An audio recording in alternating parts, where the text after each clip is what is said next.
I'm broke before the party. And I have to give the rest of the money to the venue, or they're not going to open up the venue for me. But this is after Power 106, the hip hop station's there, and because I rented out one of their vans to bring people out. So I had all the flyers out, all the girls passed everything out for me.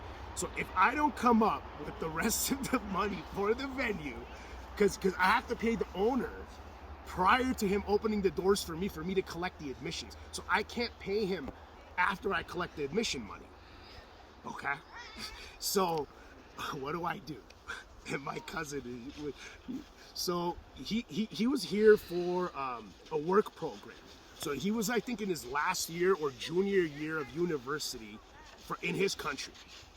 But he had to do overseas work for part of his units. So and they weren't paying him shit. He's a kid like me back then. We're all self-made men over here.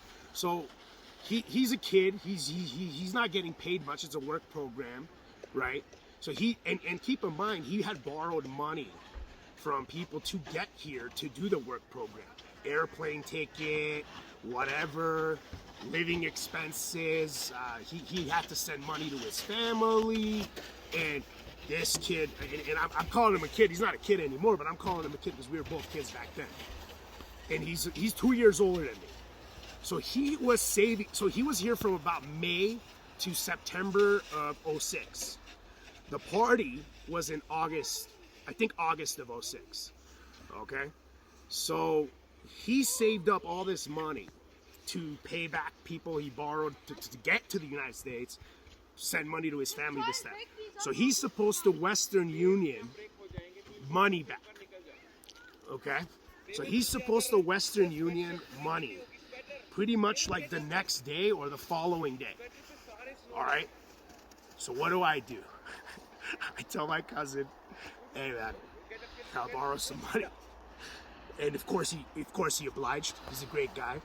But keep in mind, if the party didn't go well that night and I didn't pay him back, that whole from May to August, all his money was going to be gone. The next day, people were expecting a Western Union from him. Different Western Unions. He's supposed to send money to his mom. He's supposed to send money for his ticket to someone else.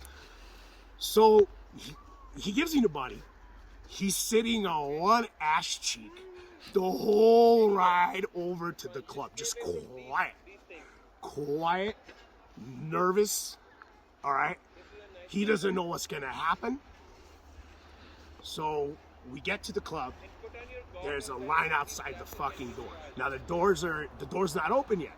The owner's waiting for this money that I just borrowed from my cousin that he's supposed to pay people with the next day.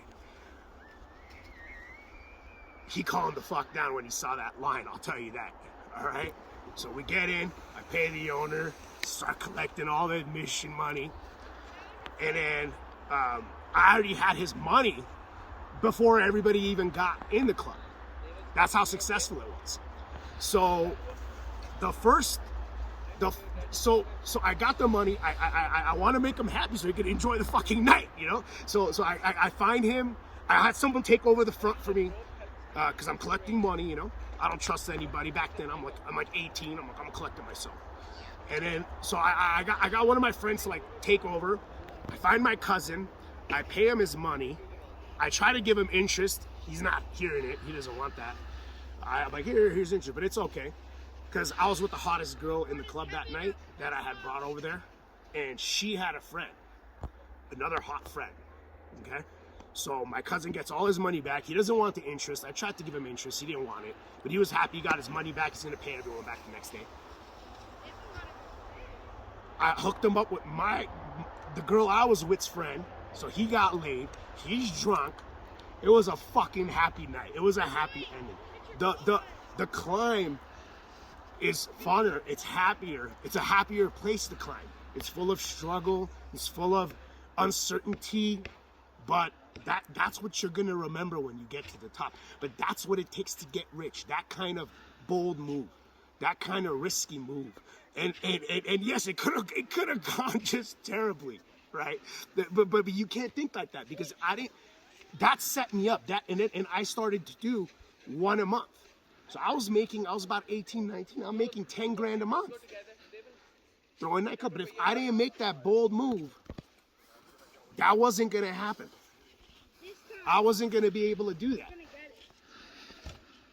So that's a story that I wanted to share with you guys, and that's what it takes to make it. And from there, I opened up my first business with the Nightclub Bunny. Very successful business. I was about in my 20s, early 20s to mid 20s. I sold that business for about $2 million. Then I opened up another business, which was supposed to be a tech company, but my intellectual property was actually what investors and people wanted more than the app itself. So I sold that company. I retained 20% gross. It became an enforcement entity now. It's not even a tech company. They just go after people who are infringing on my intellectual property, or should I say theirs now, and I just get 20%. So I could just sit on my ass for the rest of my life and not do shit and just collect money. I don't need to do this YouTube podcast. I think I have a calling.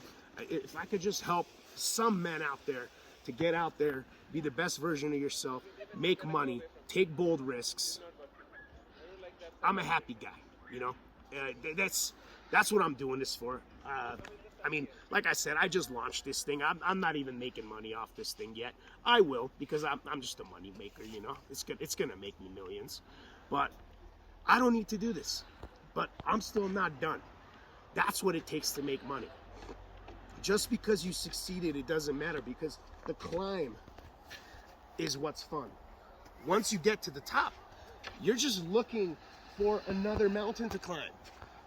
And each time it gets harder and harder because you're pushing yourself. So know the cards you're dealt. Be strong. Take bold risks. Don't think you're a rich kid when you're not. You know what? You need to skip that wedding. You need to skip that Christmas. You need to skip that. You know how many Thanksgivings and Christmases I've missed. All right. You don't think I would have wanted to be there? You think I want to work out? I don't want to do shit. But I'm a man. So I have to. I have to. For my father, for my grandfather, for my great-grandfather, for my great-grandchildren who are not even going to know who I am. They're going to have the trust fund with the resources and the lawyers, and they'll probably be a senator, but because of my work. And don't forget, you put your mother in a mansion, she doesn't give a fuck how many Mother's Days you missed, what holidays you missed. Everything that you're going to have to miss out on is going to be worth it at the end. I promise you. What it takes to make money. How can I make money? Like the story I just told you. It was a good climb. But I'm not done climbing. And neither should you. God is watching. This is Vinny. Tough Love with Vinny Two Shoes, coming to you straight from my hometown in Las Vegas. Merry Christmas and a Happy New Year, everybody.